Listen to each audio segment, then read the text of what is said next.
Hi beautiful people, welcome back to my YouTube channel. If you're new here, my name is Naomi and today I'm going to be talking about something that I think we all need to hear. Okay, I'm going to be talking about how to exit your lazy girl era. Yes, and if you're not a girl and you're watching this, it's okay. How to exit your lazy era. Yep, that phase when you talk about doing things but never actually do them. I'm going to be talking about personal experiences. I'm going to be sharing my journey of how I actually, turn things around. So if you're looking to change your life, stick around and I'm going to share 7 healthy habits that I did in my own life, my own personal experience that I used to change my life. So if you're ready to get your life together, let's dive in. Okay, real talk now. I actually spent years in a talk and don't do phase. Like I actually talk about how I want to do this, or how I want to buy these things, or how I want to start doing this work, or how I want to start in this career. But it's all talk and no do. It was just big plans. I kept talking about it, but I never really do anything. Sound familiar? Trust me, we've all been there. I'm still crawling my way out of it.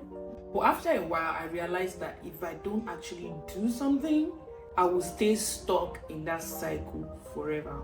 So I will be sharing with you 7 healthy habits that I use to stop talking and actually doing. The first thing or the first habit that I did incorporate into my life was definitely the morning routine. And seriously, I know that you probably heard this before or it sounds like something from a self-help book. But hear me out. Having a set routine helped me get out of bed. Like I knew that, okay, this morning I'm waking up at 6 a.m. in the morning, I am meditating, I am doing a little stretch, I'm taking my coffee because I like to take coffee in the morning. Helped me feel like I'm in control of my day. Having this routine made a huge difference on how I started my morning, and that made a lot of difference. Rather than me just rather than me just waking up in the morning and just start scrolling on my phone or looking at who texted me last night or who I wanted to reply or something like that, helps me a lot. And the second habit is to-do list. Waking up in the morning is great, but waking up in the morning without actually knowing what to do can actually stress you out. And as somebody that I know that I'm usually anxious a little bit. So when I know that I have this set to-do list, knowing that I have these things to accomplish during the day kind of kept me going. I knew that there was a direction, there was a system. I was somebody with system. So I was always excited to check off my to-do list at the end of the day. And since I already knew what I was going to be working on, there was less likely time to waste time. So the third habit was me creating a reward mindset. Okay, so let's talk motivation. How many times have you actually started a task and you're giving up halfway through that task because you weren't motivated enough or you just didn't feel like continuing? That was just it for me. So for example, if I wanted to clean this fan, I knew that I needed to clean this fan today and that was a task I had set for myself. I would say, okay, Naomi, let's clean this fan, and when I'm done cleaning the fan, I will watch a show that I really like. I wanted to watch a Yoruba movie or I wanted to watch a Kuramo show. And that kind of put in my head that, okay, I need to clean this fan first and then watch this show. So it could be anything for you. It could be you grabbing a cup of coffee. It could be you watching a show, like I said. It could be you just treating yourself to something that you know you would like. But creating that reward system kind of motivated me throughout my project or anything that I needed to do. And it felt good, actually. It felt really good during these tasks.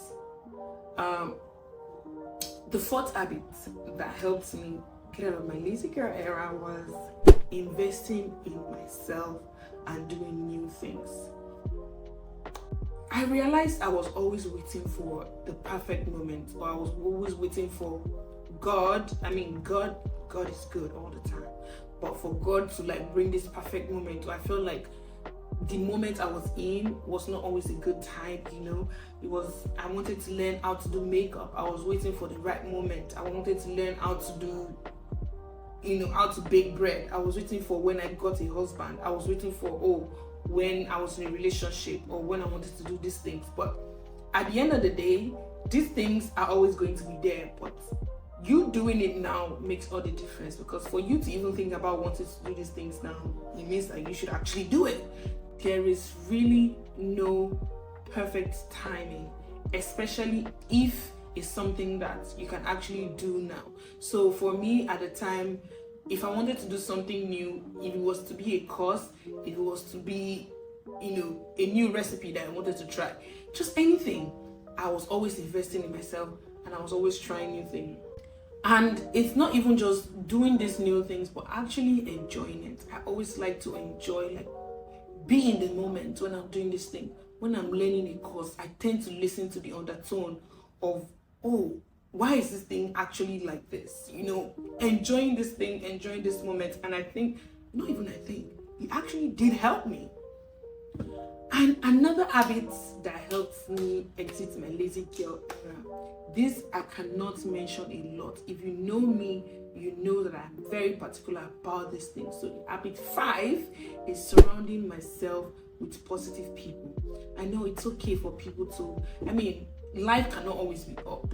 Life cannot always be in this place. But when you're constantly around people that is always sad, always have problem with life, and this was a hard truth for me, because I then realized that I am a sponge kind of person. I take from people around me. I soak up energy around me. So I realized that it's okay for you to feel this way. I feel sad myself. I'm always feeling sad already. I need to get out of this never-ending circle. So if I need to get out of this never-ending circle, I knew that I needed to take myself out of people that their glass is never half full. It's always half empty. It's never half full. And it was something that I needed to do. I needed to level up. I knew that I needed to level up. It's the hard truth. So these people can be your best friends, could be your partners, it could be your relative, all of these things.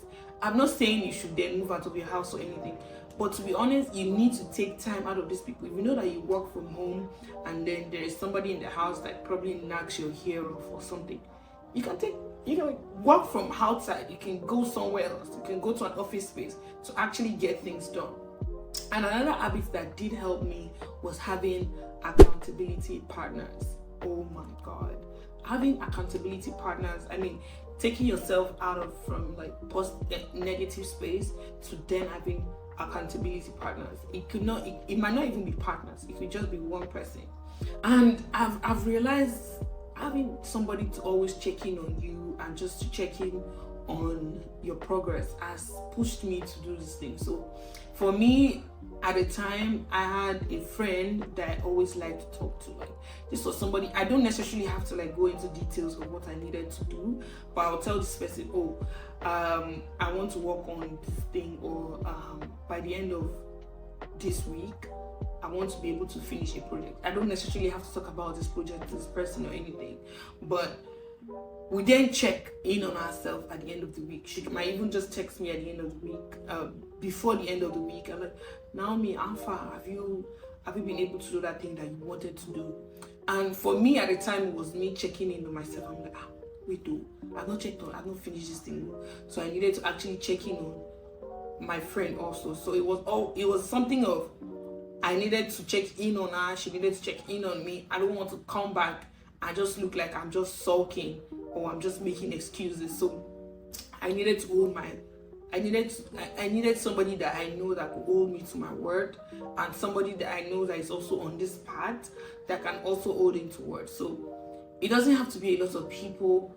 Just look for one person that you know that can actually hold you to your word, and you have to be a person of your word to even have an accountability partner.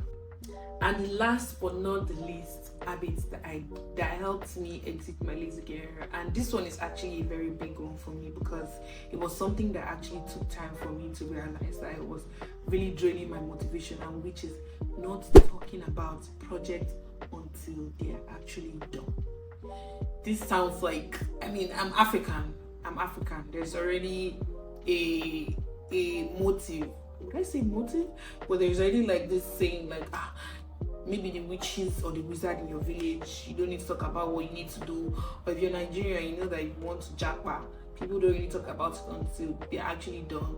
But for me, it was more of like, there was always this, I don't know if it's dopamine, I don't know if it's correct right now, but there was always this thing in my head that if I talk about a project prematurely before they're actually done, there's this excitement that releases in my brain that I feel like it's done already. But in reality, I've actually not gotten halfway through them because it just reduced my motivations. I feel like I've done it to some certain extent in my brain, which I've actually not done. Okay, I've said that before. But seriously, I don't talk about my project until it is done. I don't know if I have ADHD symptoms or whatever it is, but seriously, this was one thing that I know that helped me. So if I know that I'm doing this project, I might just breeze through it, but I get excited when I talk about things that I'm very passionate about. So imagine me having this passion and talking about something that I've actually not done. Imagine that thing that it releases to your brain and it feels like I've actually done this thing. So when it actually comes to me actually doing them, it's like there's no motivation. So ladies and gentlemen, so these are the habits that actually helped me exit my lazy girl era.